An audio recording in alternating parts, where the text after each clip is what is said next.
Leemos el problema como siempre. Una onda de frecuencia 3 por 10 a la 14. Recordamos que esta frecuencia va a ser la misma tanto para el medio 1 como para el medio 2. Se propaga por el medio 1 con una velocidad, ahora sí, esta velocidad es propia del medio 1 y dice que es 2,3 por 10 a la 8 metros partido segundo. E incide en el medio 2 con un ángulo de incidencia, tenemos que el ángulo de incidencia ahí lo llama alfa, incidencia lo llama alfa, es igual a 40 grados. Dice que el ángulo de transmisión mide 25. A lo mejor nos despista esto de ángulo de transmisión. Lo que se refiere es que el ángulo de refracción, el R, que siempre hemos llamado, va a ser 25. Es decir, atraviesa el medio y pasa de 40 a 25.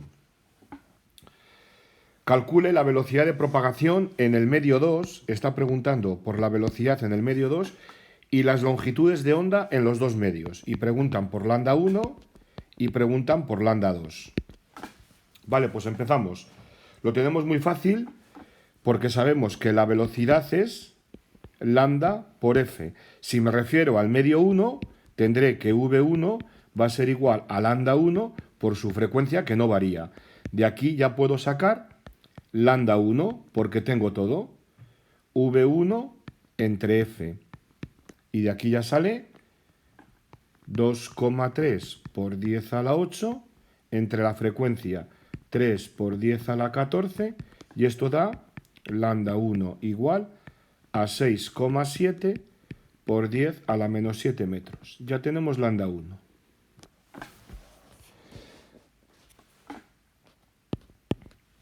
Vamos ahora a calcular V2 y lambda 2. Para ello tenemos que ir a la ley de Snell. N1 seno del ángulo de incidencia es igual a N2 seno del ángulo de refracción. Daros cuenta que tengo estos dos senos, seno de I y seno de R, puesto que me dan los ángulos seno de I y seno de R. Ahí lo tenemos. ¿Qué es N1? N1 sabemos por definición que es el cociente entre la velocidad de la luz en el vacío y en el medio 1 por seno de I es igual a N2, que es la velocidad en el vacío entre la velocidad en el medio 2 por seno de R. Y de aquí tengo todo menos V2. Y ya de aquí directamente calculo V2. Esta C con esta C se anula y me queda que V2 es V1 por seno de R entre seno de I. 2,3 por 10 a la 8 seno de 25 partido por seno de 40. Y esto me da un total de V2 1,51 por 10 a la 8 metros partido segundo. Y ya tengo la velocidad 2. Y con la velocidad 2, que es lambda 2 por f, puedo calcular lambda 2. Lambda 2 es V2 entre f. 1,51 por 10 a la 8 metros partido segundo entre la frecuencia, que no varía, hemos dicho, y ya tengo 5 por 10 a la menos 7 metros para lambda 2. Seguimos con la parte B, cambio de pizarra. Voy a pegar aquí, si puedo, el texto. Ahí tenemos el texto. Bien, ¿qué dice el apartado B?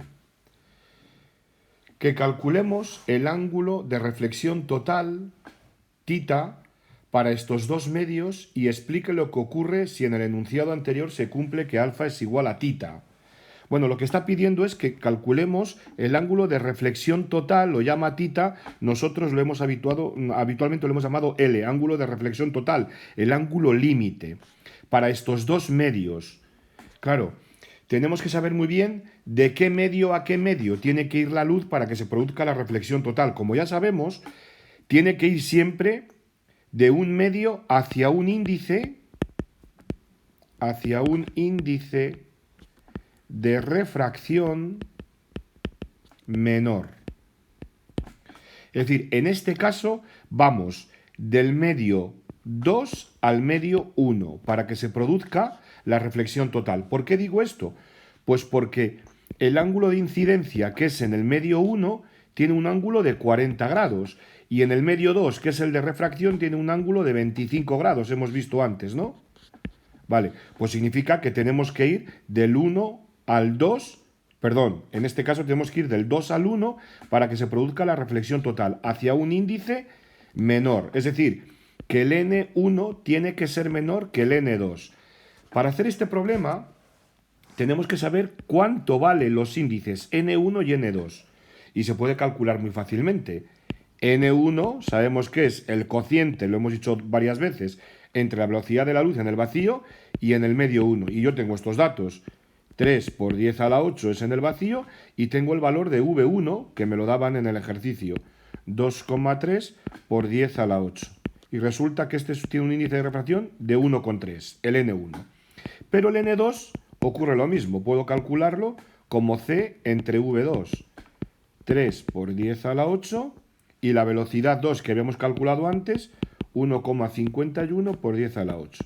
Y aquí me sale un índice de refracción de 2. Efectivamente, N1 es menor que N2. Para que se produzca la reflexión total, tenemos que ir del 2 al 1. Entonces, en este sentido, yo puedo plantear el problema. Este es el 2, este es el 1. Entra el rayo con un índice de refracción, el que sea L, que es el ángulo límite, que aquí le pregunta que por tita, que es lo mismo, para que se produzca la reflexión total, es decir, que el ángulo de refracción sea 90 grados. Para ello, como otras veces, pues aplico la ley de Snell. N1, en este caso N2, por seno del ángulo límite es igual a N1 por seno de 90. N2 lo hemos calculado, 2 por seno de L es igual a N1, que en este caso es 1,3 por 1. Y de aquí obtengo que L es igual a 40,54 grados. Y ante la segunda parte del apartado B, de explicar lo que ocurre si en el enunciado anterior se cumple que alfa es igual a tita, la verdad es que no lo entiendo muy bien, pero vamos, que si el ángulo de incidencia, si alfa, que era la incidencia, es igual a tita, o sea, si se refiere a esta parte, pues ocurre la reflexión total, lo que estamos aquí dibujando.